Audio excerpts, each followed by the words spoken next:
आता याच्यामध्ये कसं आहे पहा, कुठल्याही पिकाचं नियोजन करताना शेतकऱ्यांचा कॉल येते डायरेक्ट मध्ये मला अमृत पॅटर्नची सगळी माहिती द्या. एकदाच माहिती दिला होत नाही.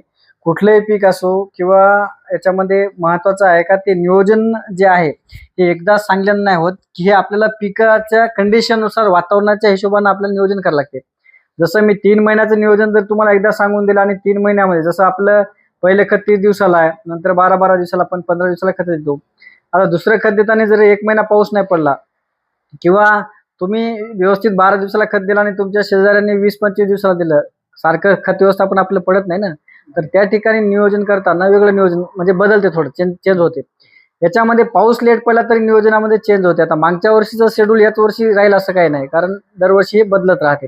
आता यावर्षी तुम्हाला कापसाची गॅरंटी आहे. पाऊस जर कमी पडला तर 100% कापूस अमृत पॅटर्नमध्ये तुम्हाला 25, 30, 40 क्विंटल पर्यंत होऊ शकते.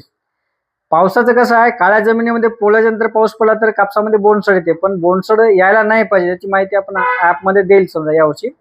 आणि महत्वाचं आहे, आता बरेच जण सांगायला की यावर्षी पाऊस कमी आहे, तर तूर आणि कापूस हे चांगल्या प्रकारे उत्पादन तुम्ही घेऊ शकता या पद्धतीमध्ये. आता सोयाबीनचं सुद्धा आहे, सोयाबीन आणि शेतकरी या पद्धतीने करतात. आता सोयाबीन शेतकरी मला व्हेरायटी म्हणतात, आपण आजपर्यंत व्हेरायटी सांगली नाही, पण मागच्या 2 वर्षात आपण पांढऱ्या फुलाचं चांगलं उत्पादन घेतलं. आपण शेतकऱ्यांना सांगलं पांढऱ्या फुलाचं घ्या. आता यावर्षी जे जे यावर्षी जर तुम्ही बियाणे घेत असाल तर काय करा, ज्याला काटे येते म्हणजे हे म्हणतो आपण, हा भुरेल म्हणतो, ते व्हेरायटी घ्या. त्याच्यामध्ये मागच्या वर्षीचा अनुभव आहे का त्याच्यामध्ये हे येलो मोजॅक कमी आला, आलं लक्षात. आता यामध्ये कोणकोणत्या व्हेरायटी आहेत हे मी तुम्हाला समोर सांगतो. महत्वाचं आहे, आपण जाहिरात नाही करत. मी तुम्हाला एखाद्या व्हेरायटीचं नाव सांगितलं की तेच मग तुम्ही म्हणसाल जाहिरात केली, असं केलं तसं केलं, तुमच्या हिशोबाने तुम्हाला जे पटेल ते घ्या. पण आपलं सांगण्याचं एकच आहे की आपण नियोजन सांगतो तुम्हाला. यामध्ये जे ॲपमध्ये शेड्यूल येईल, ज्या पद्धतीने माहिती येईल त्या पद्धतीने तुम्ही फॉलो करा. शेती तुमची, खर्च तुमचं, नियोजन आमचं. जे काय तुम्ही आज 5 क्विंटल 10 क्विंटल उत्पादन घेता त्याच्यापेक्षा 3-4 पट उत्पादन काढून द्यायची गॅरंटी आमची. महत्वाचं आहे का यामध्ये प्रॉपर नियोजन तुम्हाला करावं लागेल. काही शेतकरी काय करतात, आपल्या पद्धतीने अंतर घेतात. मग काही असं वाटतं की आपण काही नवीन प्रयोग करून पाहू. आपण दुकान गेलं की आपल्याला फुटवे लागायची औषध देतात. आता फुटवे लागायची औषधी असते तर मग आमच्या शेतात तर 50-60 फुटवे लागतात. मग आम्ही कोणती औषधी मारली असं ना फुटवे लागायची. मग त्याची जाहिरात जरी आम्ही केली असते किंवा आमचं स्वतःचं प्रोडक्ट करून त्याच्यात पाणीच मिसळायचं तुम्हाला द्यायचं, 5 ml 10 ml मारा, तुम्हाला काय वाटेल या औषधीमुळे रिझल्ट आला, करोडो रुपये आपण कमाई केली असते याच्यामध्ये.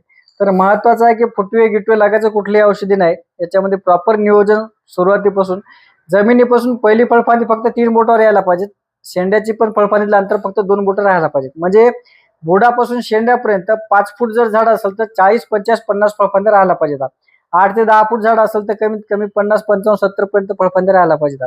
तुम्ही खतं जास्त दिले, काकानं 2 बॅग टाकल्या आणि राग तुम्ही गेले आणि तुमचा 15 दिवसात मागून असेल, यार तुम्हाला करमतच नाही, झोपत लागत नाही. याचा पुढे गेला की प्लॉट तुम्ही याने 2 टाकले की तुम्ही राग जाता दुकानात 4 बॅग टाकतो.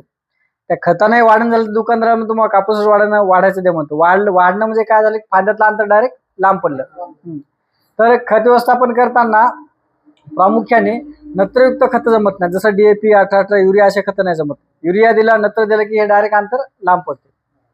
चहा नाही लागत तुम्हाला, चहा नाही लागत.